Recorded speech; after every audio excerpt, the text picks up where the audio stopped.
Hola and greetings. Hey, nice that you would download this from our Relient K interview page.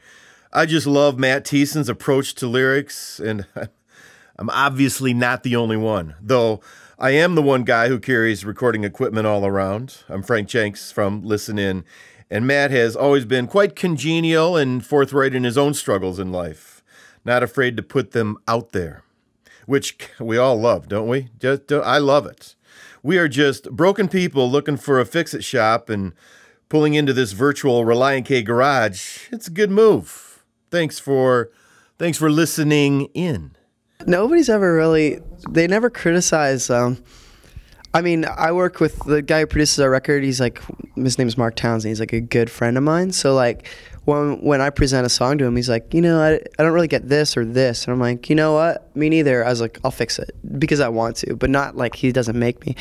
And I guess we're at the point now where after we've written enough songs and that whatever we do can fly. Like I could, you know, write a song. Like we wrote a song on there called Gibberish, and there's not real words in it. We just made up words for the song. So, you know, like obviously we get to do whatever we want pretty much. So it's cool. And like me at the time, Matt didn't do a lot of radio listening, but asked him how he found new music. I go to absolutepunk.net probably every day. As cheesy as people may think that is, I don't know. It's just really, a lot of times they post about insignificant stuff, but like, you know, like I'll find out that, you know, this album's coming out and this is cool, and so I'm like, oh, I should check that out. So I'll do that, or, you know, I'm in a band with, you know, 5 other guys that love music, and if they hear something that they think I'll like, definitely they, you know, introduce it to me. Is it less the radio now than it ever was? Yeah, for me, it's definitely only the internet because I don't have television and I don't have a way of listening to the radio unless I'm driving in my car, and you know, I've got an iPod there, so. I so hate consequences. That's a statement and a great tune. It's just, that song's just about running away from them, and then like how, you know, it's like, you know, you screwed up, you know that there's going to be some sort of price to pay for it, and it's how long can I, you know, get away from that? How long can I escape suffering something, you know? Because there are times when we do something like pretty terrible and we do get away with it. And so the song's just about trying to run from God pretty much. Here's Matt speaking about life after death and the struggle.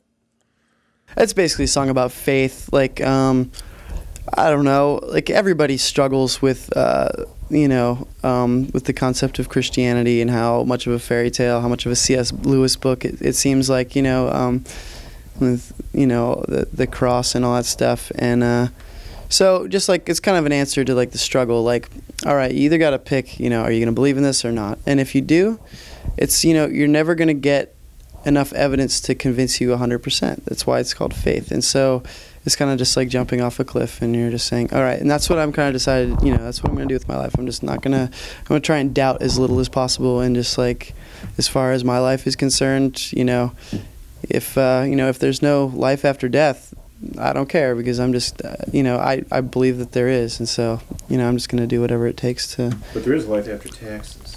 Yeah, that's a dumb song title. But here he kind of goes into, what if Good Charlotte wanted to write about Jesus? I think it's very ironic that, like, if they wanted to write a song about Jesus and, you know, have, you know, Jesus's name in the song, it would be cool. But like, if we did it, it's like expected or something, you know, like, because we've done it before, and like, but like, you know, sometimes I feel like you can get into trouble by, you know, because it's such a specific thing and such a huge deal, and you know, it can almost, people can perceive it as cheesy, like, oh, it's just another cheesy Christian band or something like that, you know. Here's Matt speaking about the song "Be My Escape."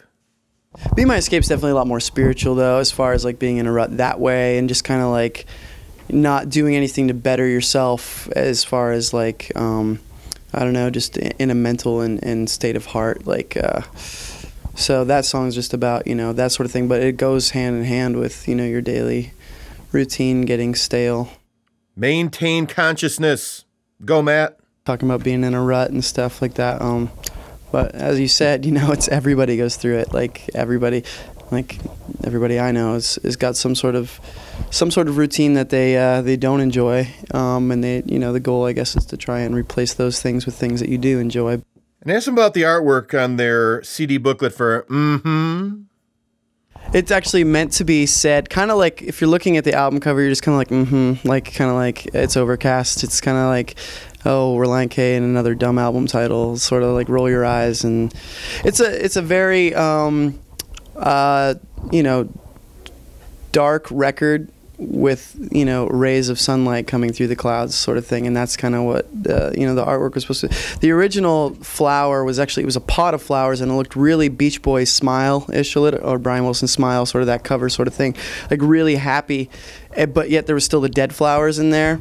And so that was kind of the point. But then, like, we ended up making it overcast and just a little, you know. So that's kind of what our year was like. It was like, you know, it was a really good year, but there was like a lot of crap that we had to get through to get, and that's, you know, it's all over the record, you know, just about getting over the stuff that's not fun to deal with.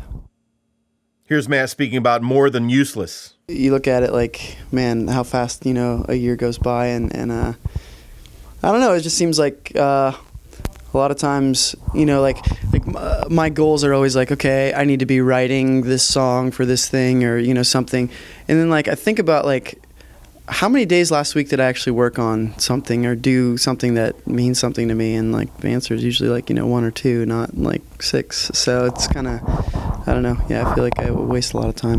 But you know, that when at the time of writing that song, it was just like, I don't know, feeling like, even though, you know, I got in the band and doing all that stuff and touring and all that, sometimes I just felt like I wasn't doing anything that was, I don't know, not only productive for me, but, you know, making any sort of an impact on anybody else. And but you know, the song was basically about like, you know, if you're in that mentality, don't be, because it's, you know, probably not the case. Love this title. Which to bury, us or the hatchet? That song was about a really specific situation that I don't talk about it just because I don't want to be too specific, but it was like I was actually really kind of happy because I went through this like really crappy thing, and instantly, you know, I wrote this song about it. I vented, I got it off my chest, and you know, it was just about, it's not about a girl, it's not about, you know, my dad, or, you know, like all these people like always assume things, but it's not about any of that. It's just about this one specific relationship, and it was, you know, a friend, and you know, but it was just like saying, you know, like back when I was little, like sometimes I would get in fights with my sisters, and I'd go to my mom like, I hate Jessica, and she's like, you can't hate your sister. She's like, you cannot like your sister, but you always have to love people. She's like, in general, she's like, that's the way the world works. She's like, either you're a loving person or you're not. And so I've always kind of carried that with me. Like, I'm gonna love you no matter what you do to me. But sometimes, you know, it's okay not to like somebody, and that's what the whole song's about. So yeah, you keep the bad, but the good you just forget. Whether it is a relationship or whether it is myself, harboring the bad. Mm-hmm. I mean, it just sucks your soul. Yeah, I mean, at the end of the day, it sucks your soul. Yeah, I mean, it's just it's the way, you know, majority of people are set up, that the negative things tend to spike, and you know, the really good things, they're just like, oh, that was great, but like it doesn't stick out, it doesn't stick with you for some reason, because there's all these overshadowing, I don't know, negative things. I love this title even more. Who I Am Hates Who I've Been.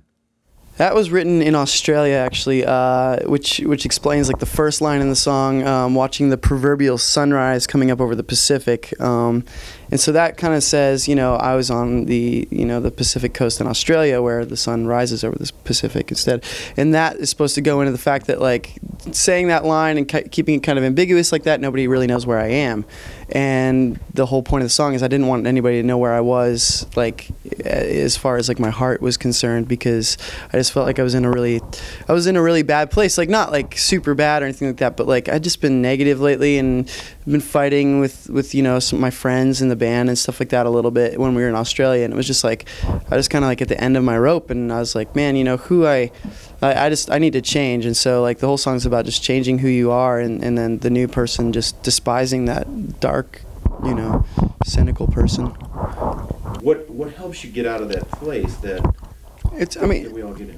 It's definitely, you know, You just have to be able to, I don't know, have a state of mind where you can say, okay, tomorrow when I wake up, I have the opportunity to change things and like about myself and make my situation better. And you know, it's basically in our hands if we're gonna do it or not. And so in that, writing that song, you know, it was seriously like a time where I'm like, okay, tomorrow, like I'm gonna start working on this. And you know, it's you know, that was definitely, you know, I'm better off now than I was at that point. So you know, it worked. But of course, you know, there's always times where we fail again and stuff like that, and that's all over the record too, about regression and You likey? I sure do. I'm Frank Jenks from listening.org, thanking you for downloading and listening in to my 2005 interview with Matt Thiessen of Relient K. You know, we have an assemblage of these digital audio files, either in this conversation form or listening podcasts. Really, you should just snoop around. I mean, come on, it's a website, so it's like open all the livelong day and the livelong night.